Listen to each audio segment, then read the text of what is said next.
मियाँ बीवी के हवाले से यहाँ से लेकर के वहाँ तक पैगाम सुनने के लिए तैयार? हाथ उठा दीजिए इंशाअल्लाह। बीवी को सर पर बिठाएंगे, हाथ उठा दीजिए इंशाअल्लाह। ये शादी नहीं भी पता चल जाएगा, आसान नहीं है बात।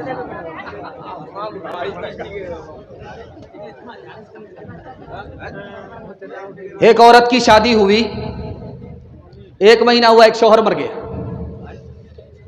दूसरी बार जब शादी हुई तो 2 महीना में दूसरा शौहर उठ गया। जब तीसरी बार शादी हुई तो तीसरा विकेट गिर गया। अब लोगों ने कहा ये औरत है कि राक्षस है, ये तो शौहर ही को खा जाती है। लोगों ने कहा चलो चौथी शादी करा दो। चौथी शादी हुई, 4 महीना में चौथा शौहर भी टपक गया। अब बड़ी मुश्किल से काजी साहब थे, वो तैयार हुए उससे शादी करने के कि ये औरत है कि भूत है। तो काजी साहब ने कहा चलो, मेरा तो पांव कब्र में लटका ही हुआ है, अगर खा ही जाएगी तो क्या दिक्कत है। जब काजी साहब से उनका निकाह हो गया तो काजी साहब भी बीमार हो गए।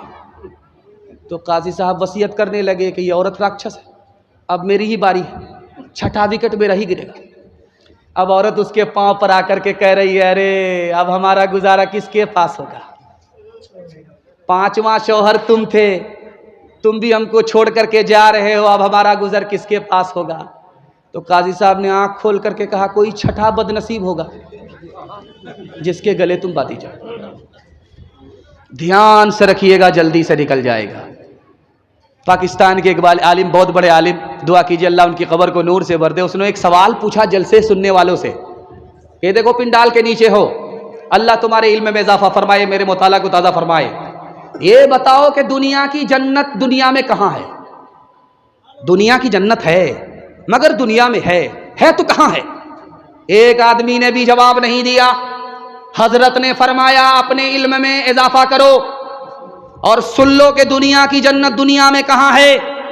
याद रखो, जिस घर में औरत नेक हो, मर्द एक हो, मर्द और औरत एक और नेक हो, वो घर दुनिया की जन्नत है। जो सुकून अल्लाह जन्नत में देगा वो सुकून अल्लाह उसी इस दुनिया में अता फरमाता है। शौहर रात में ख्वाब देख करके उठा, रोने लगा। तो बीवी ने आंसू पोंछते हुए कहा क्यों रोते हो? कहा मैंने ख्वाब देखा है कि तू मर गई है और मैं रंडवा हो गया। शौहर बेचारा सो करके उठा और रो रहा था। तो बीवी ने आंख के आंसू पोंछ करके कहा कि अरे क्यों रो रहे हो? तो शौहर ने कहा मैंने भयानक ख्वाब देखा है कि तू मर गई है और मैं रंडवा हो गया। तो बीवी ने अचले से आंसू पोंछते हुए कहा कि तू रंडवा ना हो, भले ही मैं बेवा हो जाऊं। रोजुन का जो तुम आया देखते हो, जहां में उन्हें का मुराद देखते हो, रोजुन का जो तुम आया देखते हो, मोती उनका सारा जहां देखते हो, उन्हें बरतरज आसमां देखते हो, उन्हें बरतरज आसमां देखते हो। ये समरे हैं उनकी जवां मर्दियों के, नतीजे हैं आपस की हमदर्दियों के। ये समरे हैं उनकी जवां मर्दियों के। बस आखिरी पैगाम मुबश्शिर रशीदी, आप तैयार हो जाइए, ज्यादा देर करूंगा तो आप बद्दुआ करेंगे। और जब डॉक्टर, अल्लाह नाराज होता है तो डॉक्टर के पास भेजता है, और जब डॉक्टर नाराज होता है तो सीधे अल्लाह के पास भेज देता है। आप लोग हमको इतना आंख फाड़ फाड़ करके देख रहे हैं कि मुझको डर लगता कहीं आपकी नजर न लग जाए, लेकिन मैं भी चालाक आदमी हूं। जिस वक्त दिल साहब पढ़ रहे थे उस वक्त मैं दम कर रहा था। लगाइए कितनी नजर लगाते हैं आप। अभी जलसा खत्म हो रहा है, मैं दुआ करता हूं कि आप इस जलसे में आए, मुबारक हो, और इस जलसे में उठने से पहले, घर पहुंचने से पहले अल्लाह आपको जन्नत का टिकट दुनिया ही में दे दे। ये पैगाम मैं आपको सुनाने के लिए जा रहा हूं। यहां से लेकर के वहां तक सुनने के लिए तैयार? जब बीवी मर जाएगी माँ बाप की तबीयत से खिदमत करेंगे, हाथ उठाइए इंशाअल्लाह। खैर माशाअल्लाह, मैंने आपको देखा, ये 2026 में आपका ही दिन बुरा होगा।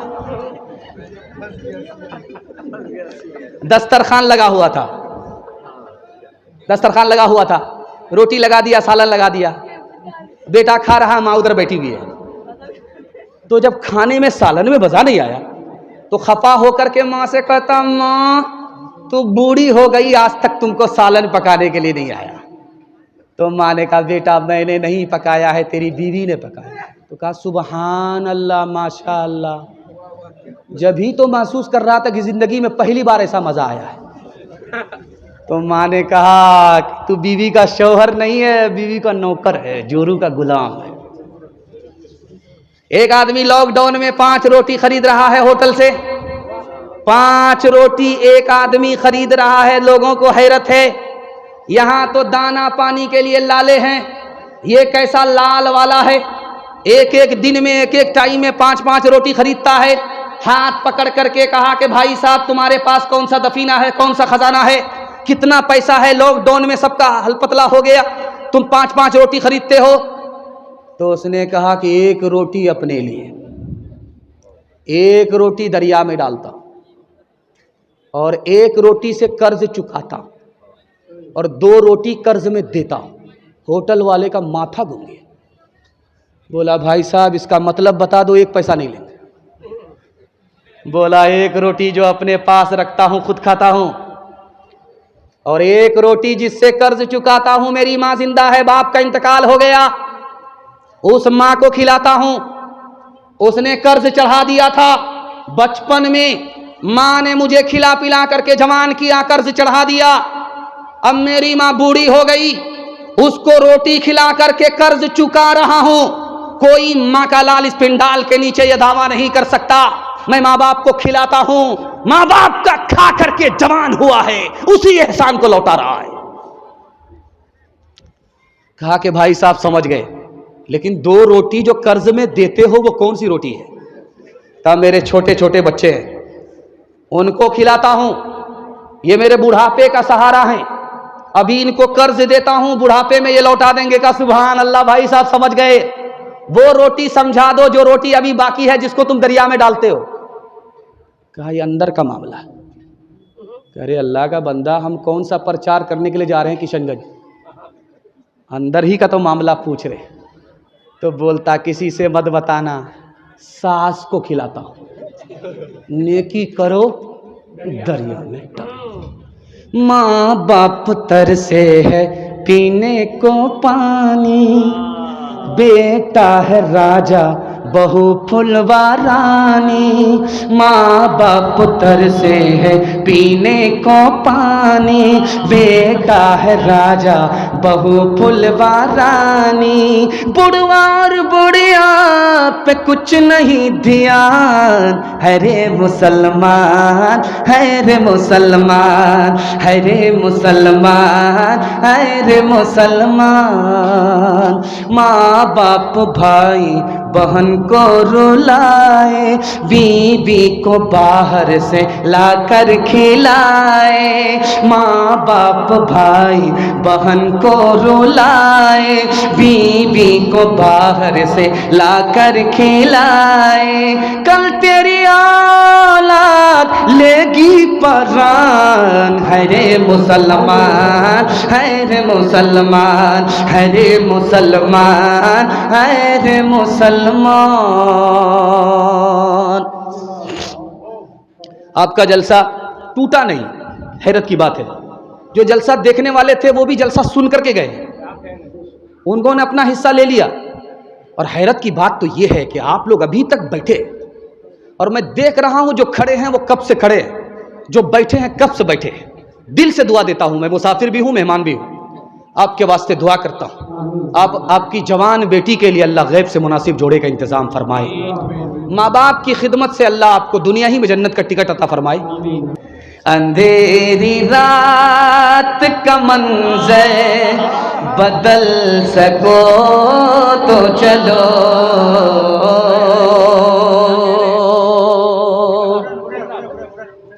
अभी एक लड़का बड़ा उछल रहा था, कूद रहा था। अच्छा यही है, हाँ माशाल्लाह, इस हमारी बारी में उछलो कूद लो चलेगा, हमारी बारी बगैर पैसे की है। हाँ, एक जवान बैठा हुआ था सामने, तो मौलाना ने माइक लेकर के कहा कि देखो लोगों, सदका खैरात करना आसान नहीं है। जो लोग 10 रुपए देते हैं उसको 70 शैतान 10 रुपया देने से रोकता है। 70 शैतान को पछाड़ करके उसने 10 रुपया दिया है। तो आज जाकर एक आदमी खड़ा हो गया, हजरत कैसी बात करते हैं, अभी मैं 10,000 रुपया सदका करके आता हूं, गरीबों में बांट करके आता हूं, देखता हूं कौन शैतान मेरा रास्ता रोकता है। गया, सीना तान करके सर उठा करके गया। वहां जब पहुंचा, अपने घर में बक्से से 10,000 की गड्डी निकाल रहा था, बीवी पीठ पर आ गई। बोला क्या कर रहे हैं? कहा कि 10,000 की गड्डी निकाल। क्या करोगे? कहा मौलवी ने मसला बताया। कहा मौलवी के चक्कर में पड़े हो, जो गड्डी जहां है वहीं रखो, वरना तुम्हारा भी इलाज होगा, तुम्हारे मौलवी का भी यही इलाज होगा। वहां से जब वापिस आया तो जलसे में आकर के मुंह लटका करके सर झुका करके बैठ गया। तो हजरत ने कहा अरे सर उठा करके गए थे, सीना तान करके गए थे, 10,000 की गड्डी बांट करके आऊंगा, शैतान को पछाड़ करके आऊंगा, और वहां से आए तो मुंह लटका करके सर झुका करके बैठ गए। बात क्या है? तो कहा हजरत शैतान को तो पछाड़ दिया, शैतान की खाला बीवी से हार गया। अंधेरी रात का मंजर बदल सको तो चलो, चराग बन के जो महफिल में जल सको तो चलो, लिबास जिस्म बदलने से कुछ नहीं होगा, किसी गरीब की किस्मत बदल सको तो चलो, किसी गरीब की किस्मत बदल सको तो चलो। माशाल्लाह, मैं चाह रहा था कि जलसे में छोड़ दीजिए, खड़ा रहने दीजिए, खड़ा रहने दीजिए, सुबह को पता चलेगा, जब पाँव में दर्द होगा तो पता चलेगा। माशाल्लाह, नहीं सब जलसे में जाएगा, बदल सको तो चलो। माशाल्लाह, जज़ाकल्लाह। मैं इतना घबरा गया था कि पता नहीं लोग एक एक करके जा रहे हैं, जलसे का क्या हाल होगा, लेकिन मैं जो माहौल चाहता था वो माहौल मुझे मिल गया। इसके लिए आपको मुबारकबादी देता हूं कि अल्लाह आपकी हर मुश्किल को आसान फरमाए। आपने मेहमान की आबरू का सामान किया, अल्लाह महशर में आपकी आबरू का सामान फरमाए। हाथ उठाइए, वादा कीजिए आज आसान सुनेंगे, कल नमाज पढ़ेंगे इंशाअल्लाह। तीसरा इम्तिहान हुआ। अब तक तो हम माइक वाले को रांची ले जा रहे थे, आप सब लोगों को लेकर के चलेंगे। ध्यान से सुनिएगा, जल्दी से निकल जाएगा। इबलीस आया, शैतान आया हजरत ईसा अलैहिस्सलाम की खिदमत में और एक सवाल करता है। कितना खतरनाक सवाल है, अल्लाह आपके इल्म में इजाफा फरमाए, मेरे मुताला को ताज़ा फरमाए। इबलीस आया, हजरत ईसा के पास आया, सवाल करता है कि आपका खुदा पर ईमान है? तो कहा हाँ है। कहा आपका इस पर ईमान है कि जो चाहता है खुदा वो करता है, जो चाहेगा वो करेगा? कहा इस पर भी ईमान है। कहा कि दीवार पर जाइए, वहां से कूद जाइए, अल्लाह को जो करना होगा करेगा। तो हजरत ईसा ने कहा शैतान का बच्चा सबक सिखा रहा है, अल्लाह को हक है कि वो मेरा इम्तिहान ले, मैं उसका बंदा हूं। हमको हरगिज हक नहीं है कि मैं अपने खुदा का इम्तिहान लूं। सुभान अल्लाह।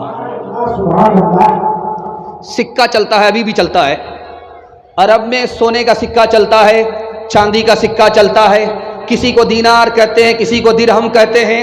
ये सिक्का चलता था।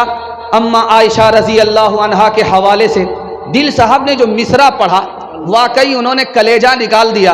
और उनके भतीजे की दांत का तो कहना ही क्या है, छोटा पैक बड़ा धमाका है। मारूफ राही साहब दीनार और दिरहम को साबुन से धो रही है, जैसे कपड़े को धोया जाता है उसी तरह हजरत आयशा रजी अल्लाह अन्हा साबुन से दीनार को धो रही है, सिक्के को धो रही हैं। अल्लाह के रसूल ने पूछा कि आयशा बात क्या है, साबुन से तो कपड़ा धोया जाता है, तुम ये सोने और चांदी के सिक्के को साबुन से धो रही हो। अम्मा आयशा ने फरमाया कि या रसूल अल्लाह ये सदक़े का सिक्का है, गरीबों का पैसा है, गरीबों के हाथ में बाद में जाता है, अल्लाह के हाथ में पहले पहुंचता है। खुदा का हाथ पाक साफ है, इसलिए सिक्के को पाक साफ कर रही थी। पाक साफ हाथ में पाक साफ हो करके जाए। सुभान अल्लाह।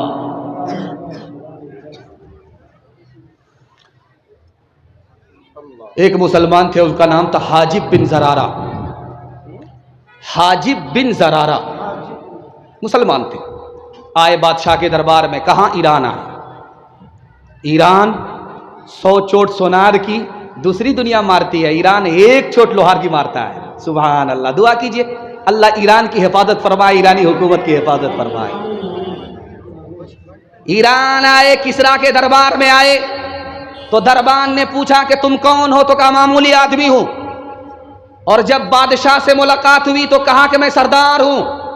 तो बादशाह ने हैरत से पूछा कि तुमने दरबार से कहा कि मामूली आदमी हो और मेरी खिदमत में आए तो कहते हो सरदार हो, बात क्या है? उस मुसलमान का जवाब सुनिए और वादा कीजिए कि आज के बाद मस्जिद चंदे से नहीं सजदे से आबाद होगी इंशाअल्लाह।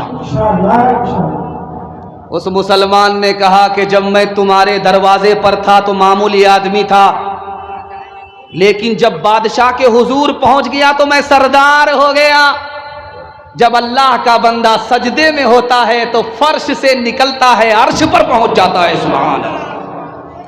खुदा के काम देखो बाद क्या है और क्या पहले नजर आता है मुझको बद्र से खारे हेरा पहले। न रखेगा खुदा बेगाना तुझको नूरे बातिन से, मगर लाजिम है पैदा कर दिले हक आशना पहले। तेरी तालीम जो कुछ हो हमारा तो सबक ये है, तेरी तालीम जो कुछ हो हमारा तो सबक ये है।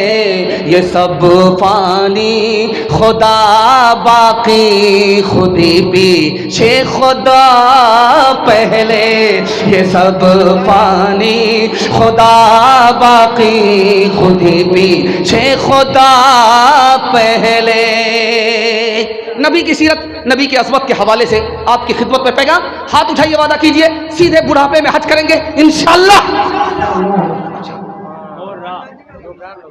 बगल में कब्रिस्तान है, ठीक, आप लोग को वहीं पहुंचा देते हैं जनाजा पढ़ा के। दूसरा पैगाम आपकी खिदमत में रखता हूं बड़ी तेजी के साथ। चूंकि मुबश्शिर रशीदी दिल्ली से आए, किसी को दिल से वो सुन रहे थे, हमारा तो दिल निकाल लेंगे। ध्यान से सुनिएगा। दूसरा पैगाम आपकी खिदमत में रखता हूं। आज़जा का आदमी आज़जा से सफर करके किशनगंज से ट्रेन पकड़ करके कहां चला गया? देवबंद। शेखुल हिंद महमूद असलम देवबंदी रहमतुल्लाह अलैह जिंदा थे, उनकी खिदमत में गया कि मैं आज़जा का आदमी हूं, बिहार से आया हूं, किशनगंज जिला से आया हूं और मैं सहाबी हूं। हजरत घबरा गए, ये पैदल नहीं है, पूरा पैदल है। कहा तुम कैसे सहाबी हो? कहा मैंने रात में नबी को ख्वाब में देखा है, इसलिए सहाबी हूं। तो हजरत को समझ में आ गया, जैसी रूह वैसा फरिश्ता, जैसा दाल चावल वैसा फातिहा। तो हजरत ने फरमाया वाकई तुम सोते सोते सहाबी हो, जागने के बाद 1 नंबर के बेवकूफ आदमी हो। कि दिल साहब सुना चुके हैं, फिर भी आप लोग बैठे हैं, जाने का नाम नहीं ले रहे। हम तो चाह रहे थे कि जानने का रास्ता बने। ध्यान से सुनिएगा, जल्दी से निकल जाएगा। अल्लाह के रसूल सल्लल्लाहु अलैहि वसल्लम को अल्लाह ने बेटी भी दिया, बेटा भी दिया, लेकिन बेटी इंतकाल कर गई, बेटी जिंदा रही, बेटा इंतकाल कर गया। एक बेटा भी जिंदा नहीं रहा, सब इंतकाल कर गया। दुनिया छोड़ करके चला गया। अल्लाह के रसूल की बेटी जिंदा रही, बेटा अल्लाह को प्यारा हो गया। राज क्या है बताने के लिए जा रहा हूं। लिखने वाले ने लिखा कि अगर बेटा होता जिंदा तो नबी बनता, जब बेटा नबी बनता तो बाप आखिरी नबी नहीं होते। इसलिए बेटा अल्लाह को प्यारा हो गया ताकि आखिरी नबी का खिताब आखिरी नबी के पास रहे। अगर बेटा जिंदा होता, नबी नहीं बनाया जाता, तो दुनिया ताना मारती कि जो रुतबा बाप को मिला बेटा को नसीब नहीं हुआ।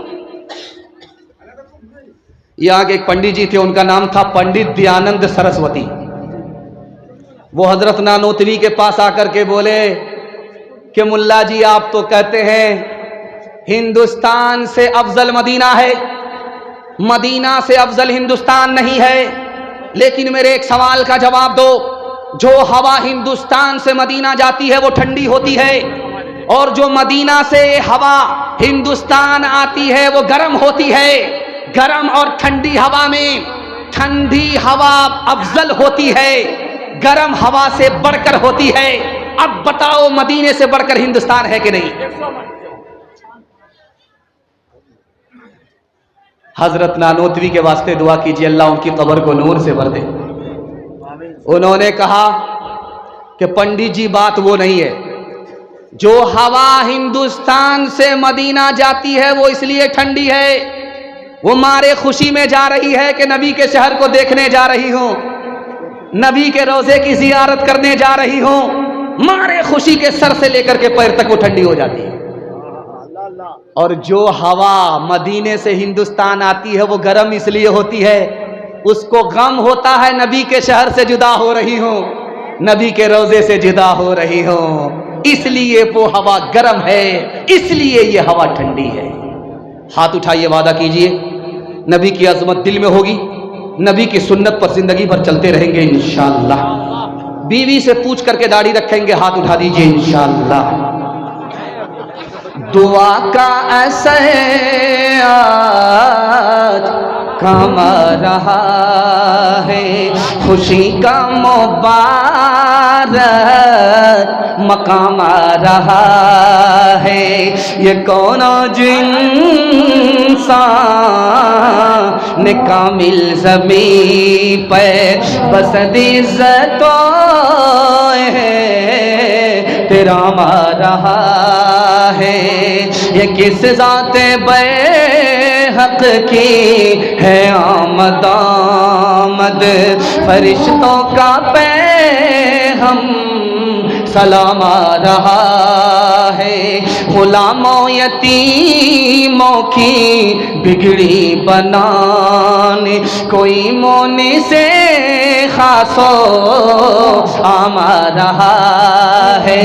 बशारत रसूलों ने दिया कि जिसकी वो लेकर खुदा का पयाम आ रहा है, वो लेकर खुदा का पयाम आ रहा है।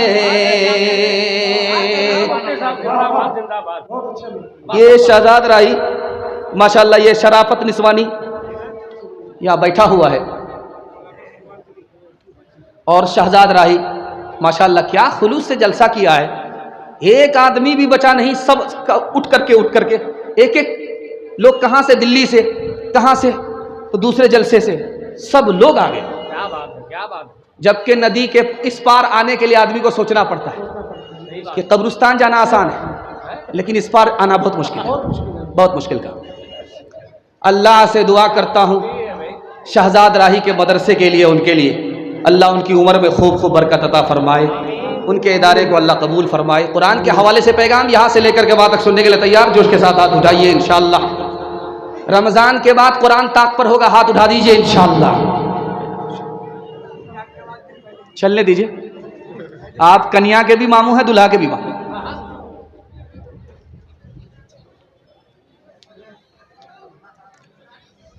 कुरान में एक सूरत है, उसका नाम है तीन, सूरह तीन। तीन जानते किसको कहते हैं? इंजीर को कहते हैं।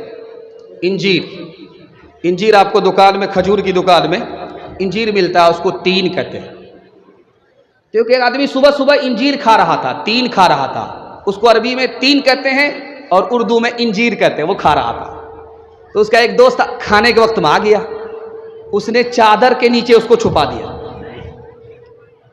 और वो जो बैठा तो कहा कि अल्लाह अकबर, किस मौके से आए, सुबह सुबह कुरान की तिलावत सुनाइए। वो पढ़ता है औज़ बिल्लाहि मिनश शैतानिर रजीम बिस्मिल्लाहिर रहमानिर रहीम वज़्ज़ैतून व तूर सीनीन व हाज़ल बलदिन। ये दोस्त बोला, अरे तीन कहाँ गया? क्या वो तो चादर के नीचे है। सर में दर्द हुआ, रूम का बादशाह है, पूरी दुनिया के डॉक्टर को बुला करके इलाज कराया, सर का दर्द छूटा नहीं। पूरी दुनिया के डॉक्टर ने हाथ उठा खड़े कर दिए, हमारे पास तुम्हारे सर का इलाज नहीं, तुम्हारा दर्द हम लोग छुड़ा नहीं सकते, दवा से नहीं, दुआ से नहीं। दवा से जब उसने हाथ खड़े कर दिए, उसने हजरत उमर को खत लिखा कि हुजूर मेरे सर में दर्द है, दर्द छूटता नहीं है। दवा कराते कराते आजिज आ गए, लेकिन दर्द खत्म नहीं हुआ। आप दुआ कर दीजिए, कोई तरकीब बता दीजिए, मेरे सर का दर्द छूट जाए। हजरत उमर ने मदीने से एक टोपी भेजी, ये टोपी तुम्हारी खिदमत में भेज रहा हूं, तुम्हारे सर में दर्द है, इस टोपी को पहन लो, पहनते ही तुम्हारा दर्द खत्म हो जाएगा। वो टोपी आई, उसने सर पर पहनी, दर्द खत्म हो गया। सुभान अल्लाह। जब उसने टोपी हटाई, फिर दर्द शुरू हो गया, टोपी पहनी, दर्द शुरू खत्म हो गया। उसने सोचा कि ये बंगाल का जादू है, इस टोपी में कौन सा जादू है। उसने टोपी को खोल करके देखा, नीचे से देखा, ऊपर से देखा, नीचे से देखा, ऊपर से देखा, हर तरफ से वो टोपी को देखता रहा, खंगालता रहा। जब उसने उसके धागे को निकाल करके देखा तो एक पर्ची निकली टोपी में से। उस पर्ची को जब उसने खोल करके देखा कि इसमें कौन सा जादू है, तो उसमें लिखा हुआ था बिस्मिल्लाहिर रहमानिर रहीम। उसने उस पर्ची को हाथ में लेकर के कहा, वो ईसाई है, मुसलमान नहीं है। उसके सर का दर्द कोई डॉक्टर छुड़ा नहीं सका। हजरत उमर की टोपी में पर्ची निकली, उसमें बिस्मिल्लाह लिखा हुआ था। उसकी वजह से उसका दर्द जब खत्म हुआ तो उसने उस पर्ची को हाथ में लेकर के कहा, सुभान अल्लाह, अल्हम्दुलिल्लाह, माशाअल्लाह। ये बिस्मिल्लाह कुरान की सिर्फ एक आयत है, एक आयत से मेरे सर का दर्द जिंदगी भर के लिए खत्म हो गया। जब एक आयत का ये हाल है तो पूरे कुरान का क्या हाल होगा। सुभान अल्लाह, सुभान अल्लाह, माशाअल्लाह। एक आदमी बहुत बड़ा पेटू था, उसका पेट था इंडिया गेट था। खाते खाते उसका पेट ही आगे भागता था और उसकी कमर पीछे भागती थी। जब वो चलता था तो लोग कहते थे कि ये आदमी नहीं है, ये भैंस है। उससे किसी ने पूछा, करे पढ़ा लिखा है? कहा कि हाँ, हाफिज कुरान था, भूल गया। करे भूल गए तो कुछ तो याद होगा। का 2 हर्फ याद है। कहा क्या याद है? आतीना गदा आना, हमारे पास हमारा नाश्ता लाओ। लोगों ने कहा कि कितना बड़ा पेटू है, कुरान तो खा गया लेकिन दस्तरखान को बाकी रखा है।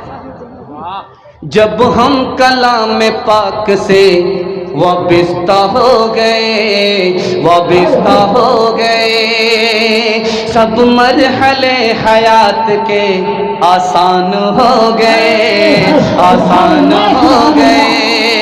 हाथों से अपने दामने कुरान छोड़ के, कुरान छोड़ के जिस समत हम गए हैं परेशान हो गए, परेशान हो गए। कहाँ की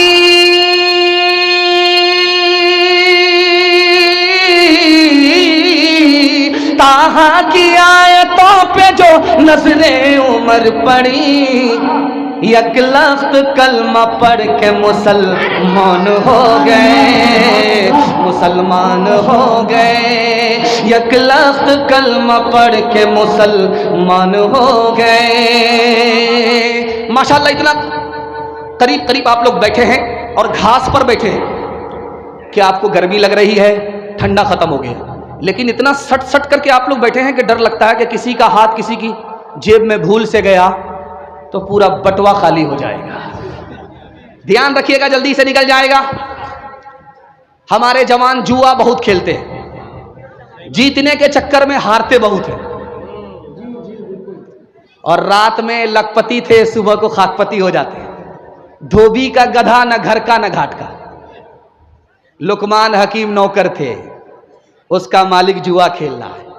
जब जुए में मालिक हार गया तो हारने पर उससे कहा गया कि तुमको ये जो कान की नदी है, महानंदा नदी है, सबका पानी पीना पड़ेगा।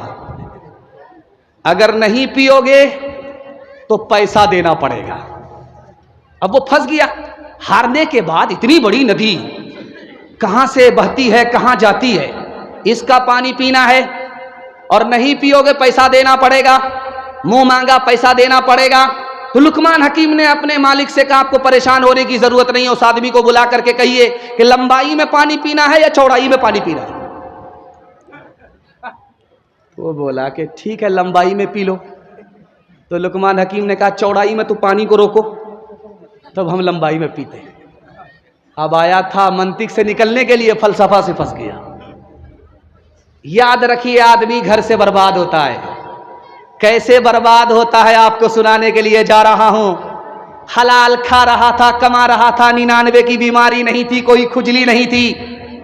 जैसे ही पड़ोसी ने मकान बनाया, अब खुजली शुरू हो गई। बीवी ने ताना मारा, देखो वो कहां से कहां पहुंच गया, तुम वहीं के वहीं हो। अब ये मजनू ताने की ताब न ला करके आंख बंद करके कमा रहा है, लूट करके ला रहा है, कूट करके खा रहा है।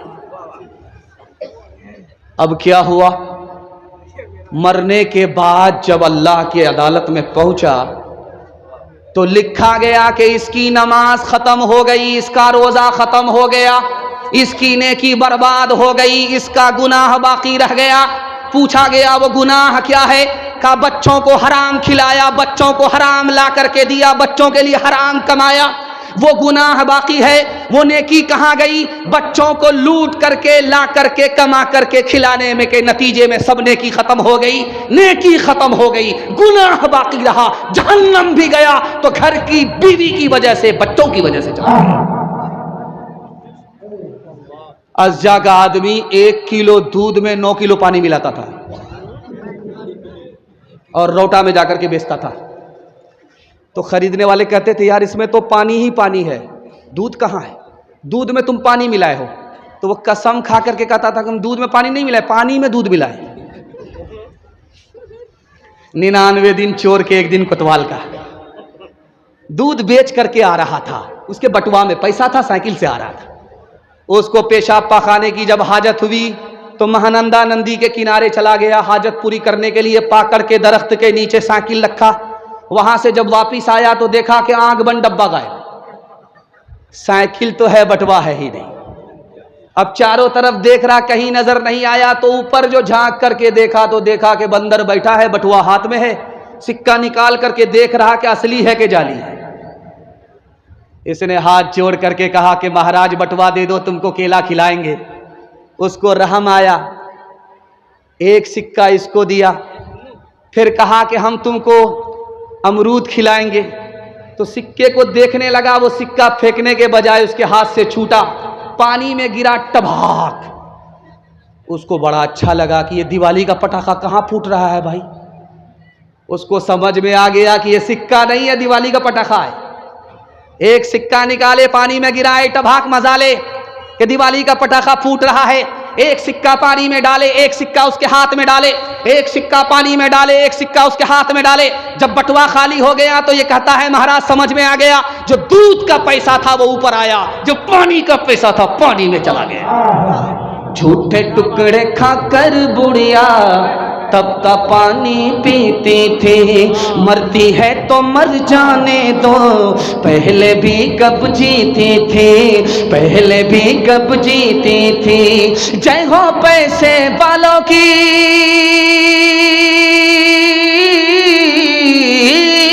जय हो पैसे वालों की, गेहूं के दलालों की। इनका हद से नफ, इनका हद से बढ़ा मुनाफे, कुछ ही कम है डाके से, कुछ ही कम है डाके से। बरसों राम धड़ाके से, बुढ़िया मर गई फाके से, बुढ़िया मर गई फाके से। कल युग में भी मरती है, सतयुग में भी मरती थी, ये बुढ़िया इस दुनिया में सदा ही फाके करती थी, सदा ही फाके करती थी। जीना उसको रास न था, जीना उसको रास न था, पैसा उसके पास न था। उसके घर को देख के लक्ष्मी मुड़ जाती थी ना कैसे, मुड़ जाती थी ना कैसे। बरसों राम धड़ाके से, बुढ़िया मर गई फाके से। मैं इतना घबरा गया कि पता नहीं क्या सुनाऊं क्या नहीं सुनाऊं। मैं ये सोच करके बैठा था कि मैं दुआ करा देता हूं, लेकिन दिल भाई को अल्लाह जज़ाए खैर दे, उन्होंने खुद निजामत करके मुझे बिठा दिया। उनके हौसले से हौसला लेते हुए मैं आपको सुनाने के लिए बैठा हूं। हाथ उठाइए, वादा कीजिए अपनी शादी और अपने बेटे की शादी फ्री में करेंगे इंशाअल्लाह। खैर माशाअल्लाह। आप तो नहीं उठाएंगे चूंकि आपका बेटा यहां मौजूद है। अच्छा गौर किए आप, इसमें वो लोग भी हाथ उठाए हैं जिनकी शादी हो गई।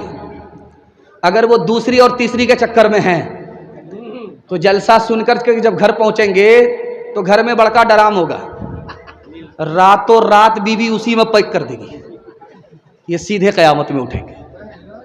पैगाम को ख़त्म कर रहा हूँ, आपकी खिदमत में रखता हूँ। जवानों के हवाले से पैगाम, यहाँ से लेकर के वहाँ तक से हमारे जवान सुनने के लिए तैयार। जोश के साथ हाथ उठाइए इंशाअल्लाह। निकाह कितना आसान था। लिखने वाले ने लिखा कि दुनिया में निकाह से ज़्यादा आसान कोई काम नहीं।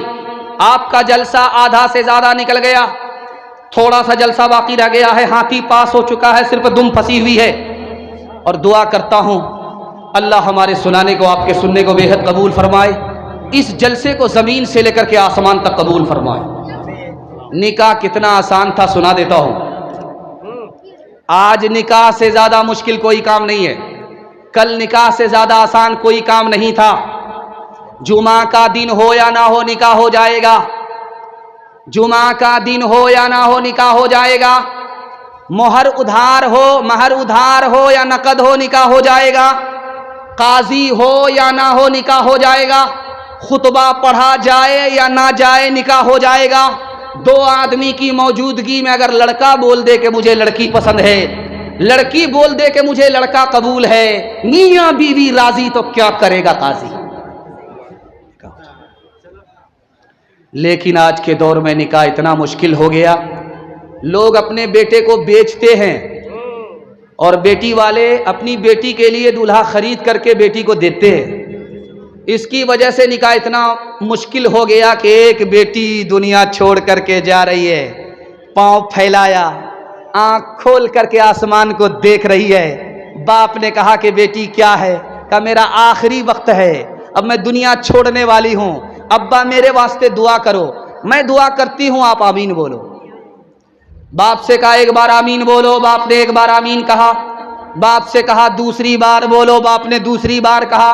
बेटी ने कहा कि अब्बा आखिरी बार बोलो, तो आखिरी बार कहा। बाप हाथ जोड़ करके खड़ा हो गया, बेटी दुनिया छोड़ करके जा रही हो, तुम अपना सदमा मुझको दे करके जा रही हो, कंधा मुझे देना था, तुमको मुझे देना था, और कंधा मुझे देना पड़ रहा है। बेटी तुम दुआ कर रही हो, बताओ क्या दुआ कर रही हो। उस मौके से उस बेटी का जवाब सुनिए, अब्बा मैंने दुआ किया है कि इस जालिम समाज ने मुतालबा और डिमांड की वजह से मेरा निकाह होने नहीं दिया, मैं निकाह से महरूम रही, जवान से बूढ़ी हो गई, बूढ़ी से बीमार हो गई, अल्लाह को प्यारी होने वाली हूँ, इस समाज ने मेरा निकाह महरूम कर दिया, मेरे बाप ने मुझको निकाह से महरूम किया। मैंने चलते वक्त में, दुनिया छोड़ते वक्त में ये दुआ की है, मालिक इस समाज को, मेरे माँ बाप को अपनी जन्नत से महरूम कर दे।